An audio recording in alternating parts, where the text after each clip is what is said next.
You mentioned earlier on about the fear that you have, and every fighter must have it, of getting his face messed in. No, I don't have fear for that. You don't fear for that? No, I don't really fear for that because I control it. So I don't control the airplane or the pilot or what he's doing. And like when you're in a car and somebody's turning corners and you notice you kind of on the edge and you're watching. But when you're behind the wheel, it's not like that. See, so like when I'm in the ring, I'm handling it. And I don't worry about nobody being that good to really hurt me, see. Yeah. What about the other thing, though? Somebody say, shh, if you don't believe it, come down here and try it. What about the other thing that could happen in boxing, the brain damage? Because as you said, I mean, Frazier was under intensive... Yeah, we checked on him. He's all right now. They thought he might have some trouble. James Ellis was in a critical point at the end of the fight, and I pulled off of him. Most fighters are scared to say they lightened up because they call the fights fixed or they say you carried them. I tell them quick, but I got them. They can't do nothing about it because they always talk about fighters dying, how brutal it is, and they always, mainly me, being a religious man, been in a brutal game and could hurt somebody. And they say precautions should be taken. I think the best precaution, if they talk about gloves should be bigger, the fighter should wear some type of head protection or face protection. I think the best caution is if a fella's winning a fight on points, he's got a man just about out, the guy's against the ropes and about gone, and he should not just try to hurt him just to satisfy the crowd or to make money. See, Ellis has got a family. He's an ex-friend of mine, and he wants to live too. And it's really silly when you think about fighting. I look at other fighters fighting, and I say, I must be a fool. Here are two men like two roosters. You know them cockfights. They take two roosters and they put them out, and they put knives on them, and the roosters are fighting each other, and they're not even mad, don't know each other, and just to please somebody. And here are two men in the ring fighting each other, and they hitting each other, and they bleeding and they fighting. What they mad about? They're not mad about nothing. And just a bunch of agitating, bloodthirsty people saying you can whoop him, he can whoop him, my man can whoop your man. All right, y'all get in there and fight. Humans should have more sense than that. And you sitting out there dressed up, drinking your beer, and and they just fight, and they just get. And this is serious. The nose is bleeding, the eyes cut, the teeth is out, and the brain. They might have a concussion just to please you, human beings. It's real savage. And I said, I'm not going to be that kind of fight. I'm going to dance and be pretty. I'm just going to win on points. And if I hurt my man, I'm going to let him go. I'm not going to kill him just because somebody's watching. I did it to Floyd Patterson. I did it to George Chuvalo. I did it to Carl Miltonberger. I did it to Henry Cooper when he started bleeding. I just pulled off of him deliberately, blood just pumping and gushing. And he's got a family. He's got children. And I just can't. James Ellis, I can't see myself with a man on the ropes and just to prove how bad I am. And I see I got him, his eyes in his head, he's helpless, and I'm just deliberately hitting him. I don't do that. But didn't you, I remember one fight I saw where you gave a boxer a real going on that. I think it was Zora Foley. No, one punch. You cut him. One punch. He was a nice fella. I got him real quick. It's one right hand. I didn't cut Foley at all. That's my last fight before they took my title. Madison Square Garden, I remember. It was in round 7. Everything was going good. Nobody was hurt. And he threw a jab. That did it. Not through two of them. The first one missed, but the second one hit him. But have you never really lost your temper in the ring and really wanted to kill the guy that you're fighting? No. You must have, Muhamma. No, let me tell you now. When I was a kid, I got mad enough to want to kill somebody. But when you travel the world and I'm struggling like in a freedom fight against nations, our nation, you can't get enough hate in you to be mad at one man just because it's a boxing match or something. Never. Even Floyd Patterson, who condemned my Islamic religion, didn't want to call me Muhammad Ali, and I should have went to the army, and I should be in jail. And as bad as he was, I wasn't really mad at him because he was brainwashed by the establishment, and I can't take it. But I gave him a whooping and a spanking because I was whipping those who backed him. Frank Sinatra told Floyd Patterson how he should whoop me. Frank Sinatra. And he had Floyd Patterson in his room. He came to Las Vegas. He was singing in a nightclub, and Floyd was his boy to whoop that old black Muslim, his good Roman Catholic boy, Floyd Patterson. And after I whooped Floyd Patterson, Frank Sinatra wouldn't talk to him. It was in a magazine. He went back to tell Frank he was sorry. He didn't bring the title back to America. All that silly stuff. And Frank Sinatra turned his back and walked out on him. He put in the book how bad he felt when he let down Frank Sinatra. He want that kind of image. You mentioned the devil with Frank Sinatra.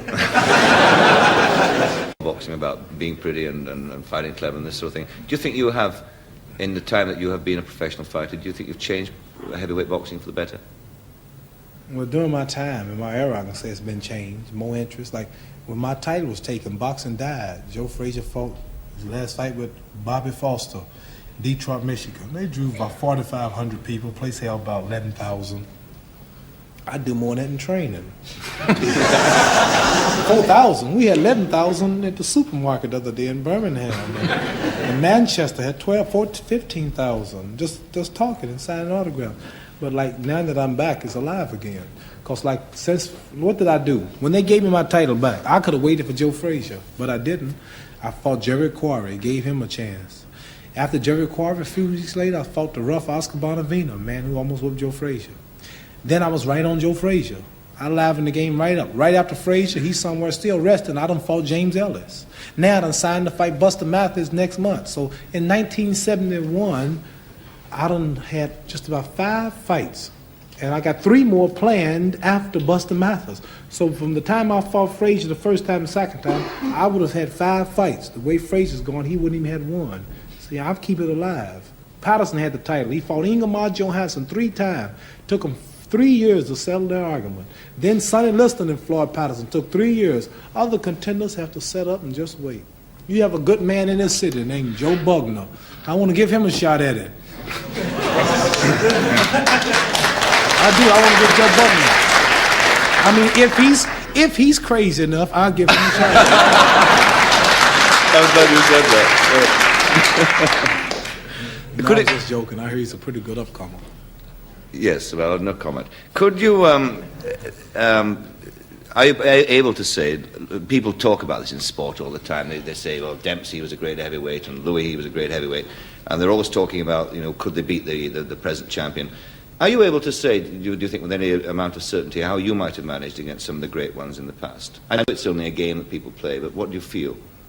Well, I can't really say. It's up to people to pick. Like Joe Louis was one of the greatest fist fighters. He didn't have the footwork, but he would take his time, and he had sharp, hard punches.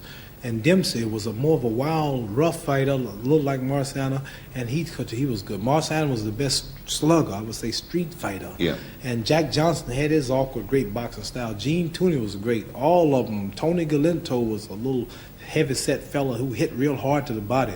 I have my style of moving and dancing and whatever I do. So what you'll have to do is to take all of the fighters, take me, take all of them, and then you just rank me where you want them. So I can't tell you. What plans do you have for the future now, apart from fighting? Well, just I'll tell you something. I don't think I've ever said this before, but I'll tell you. I really care nothing about boxing. Boxing is a stepping stone just to introduce me to the audience. Like if I was still in Louisville, Kentucky, and never was a boxer, I might get killed next week in some type of little freedom struggle, and you never read the news. But now, if I'm even say the wrong thing, it makes news. So like, boxing is just to introduce me to the struggle. Like when I speak, I draw people in the States to draw my people, to teach them various things which will give them dignity, pride, and self-help, and go for self, and help the ghetto, and help the dope, prostitution problem, the juveniles, and I use my image to help or do all I can to stop a lot of trouble among our own people, fighting and killing each other. So boxing is just going to be another year, but my main fight is for freedom and equality, and this is what I plan to do in boxing. It's good for livelihood, but mainly money don't really mean nothing, because I proved that when I gave up the title, not knowing if I'm coming back or not for 4 years, and they let me back on my terms. I didn't deny nothing, I believe. I'm still the same everything. So if even today, if my title hadn't been given back to me, if I got such in poverty where I had to go find a job, I would have did that. But I made a good living speaking in colleges, because the war got unpopular, and so many black militants were trying to do all they could, and I was naturally right in the middle of all of it and represented it, and that kept me alive. But if I couldn't fight, I would still not be fighting. So number one comes freedom first for my people, equality, and this is what I plan to do after I'm through fighting, working with nothing but the people, the little people in the alleys, the wine heads, the downtrodden people, going out among them and helping them with my image. Do you find that the people's attitude in America changed towards you? Those that criticized you at the time when you refused to go in the army, afterwards, 2.5 years when Vietnam became an unpopular war, do you find their attitude had changed towards you? You became a hero? Side only for reasons of war, not religion, not for my people's freedom. I was involved in something that they didn't like, and I was involved in something that they later agreed with me on just that subject. But the same people that are with me for not going to Vietnam because that saves them and their children, the same people will give me hell if I turn around and say, now let's free my people now. Yeah. So they're with me only on that part of my belief is the war. That's all, not for my freedom. Yes. Muhammad Ali, can I ask you, before we have to close down, sadly. 1 hour's gone by already? Yeah, already. Boy, Hard to time believe, huh? flies when you're in good company, don't it? There's talk of a rematch with Frazier, and anybody who saw the first fight, I'm sure, would be... that's what they want to see, because it was a great fight. It was one of the best fights I've ever seen, I think. Are you going to make a prediction about your return? Well, I have a poem. Ah. You got 1 minute? 1 minute, easy. The poem goes like this. People say, what's going to happen when you meet Joe Frazier again? Here's how the fight's going to sound over the radio for those who can't afford to buy the expensive theater seats. And the fight goes like this. Ding, Ali comes out to meet Frazier, but Frazier starts to retreat. If Frazier goes back an inch farther, he'll wind up in a ringside seat. Ali swings to the left, Ali swings to the right. Look at the kid carry the fight. Frazier keeps backing, but there's not enough room. It's a matter of time. There Ali lowers the boom. Now Ali lands to the right. What a beautiful swing. And the punch lifts Frazier clean out of the ring.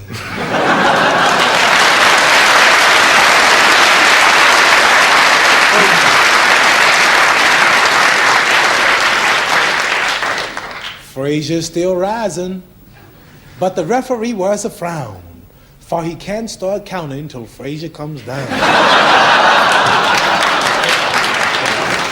Now Frazier disappears from view.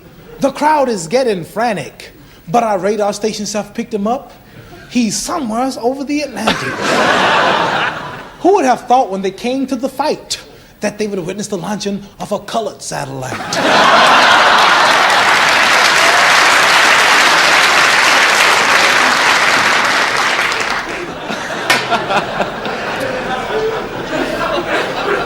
I see. And all that adds up to a new world champion, does it, in the rematch? Yeah, it must have been funny, because y'all see you got a little tear or two away from laughing. And the person laughed until they shed a tear. It was really funny. Yeah. Muhammad Ali, thanks a lot. I really have one more that. poem about your show. 2 seconds. All right. I asked how much money was I getting, for taking up all my time. I used to get a little paid for this. And they said, your budget's kind of low and you don't pay too much. So I wrote a poem, and I'm going to close with this.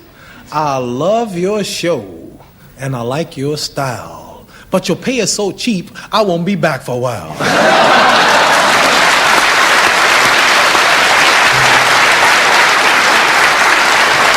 That's it for this week. See you sometime next week. Goodbye.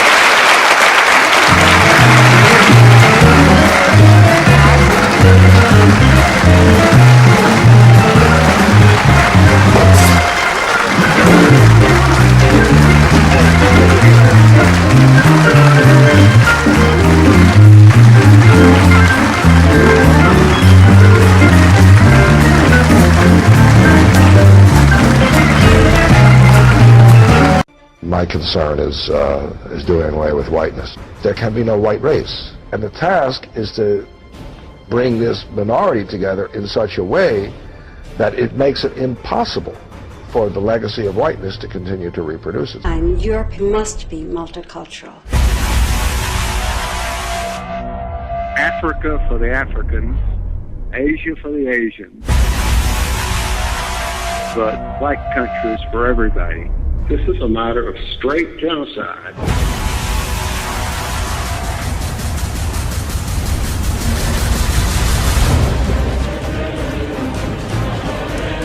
Anti-racist is just a code word for anti-white. Anti-racist is a code word for anti-white. Anti-racist is a code word for anti-white. The multicultural system, the system devoted to your genocide, and it is devoted to your genocide, it's devoted to white genocide, is being destroyed with the sound, with the vibration, with its old contradictions.